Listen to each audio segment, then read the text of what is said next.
very kind comments about these recent posts of showbiz memories that I've been putting out there. And today I thought I'd talk about another one that was really impactful on my life, at least, meeting the one and only Bette Davis in Shepherd's Bush. Well, Bette Davis, as you all know, is an iconic star and remains so to this day. And I was lucky enough to meet Miss Davis in the latter part of the 80s.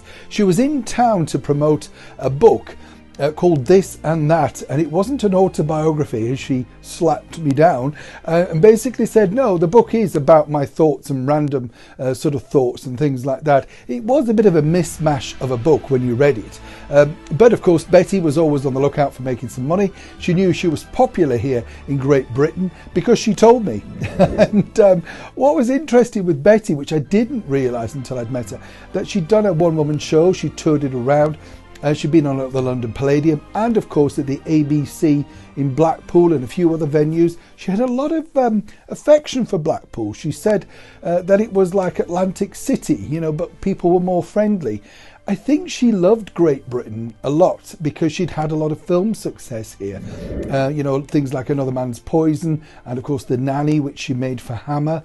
But one of the things that made me laugh, and you do have to smile when you look back at your notes and the audios and tapes and things, are she wasn't too keen on Joan. No, not Joan Crawford, her co-star of Whatever Happened to Baby Jane, but another Joan, our very own Dame Joan Collins. Now, Dame Joan didn't really star with, of course, Betty in a movie, but she appeared with Betty as a lady in waiting when she was playing the Virgin Queen, Queen Elizabeth I, in a movie, I believe for Warner's. Now, what's interesting is Joan Collins always goes on about how Bette Davis sort of kicked her around and was a little bit rude about her, and apparently she kicked her on set when she was doing a show up and stuff like that. But maybe the real source of irritation comes from the fact that Betty herself was no fan of Joan. Now, of course, Joan had landed in Hollywood, all thanks to her wonderful theatrical connections. Her father, of course, was a huge impresario, very well connected man, something that Joan tends to sort of play down herself, but he was well connected. So she arrived at 20th Century Fox, working for the likes of course, Darryl F. Zanuck. Now, she was, I believe, loaned out for this particular movie, but Betty herself said that she thought Joan was incredibly pretty, a very beautiful person, but she was no actress. And, you know, who were you to argue with the likes of Bette Davis? And you've got to remember, at this time, Joan was riding high in Dynasty or Dynasty, depending on which version you wanted to believe. And I guess, you know, probably seeing Joan on all the magazines and seeing her being this #1 star maybe just sparked something back in Betty's mind. But for me, Bette Davis was a wonderful actress, so believable in so many things. But she did say this, listening back again, as I say, it's incredible.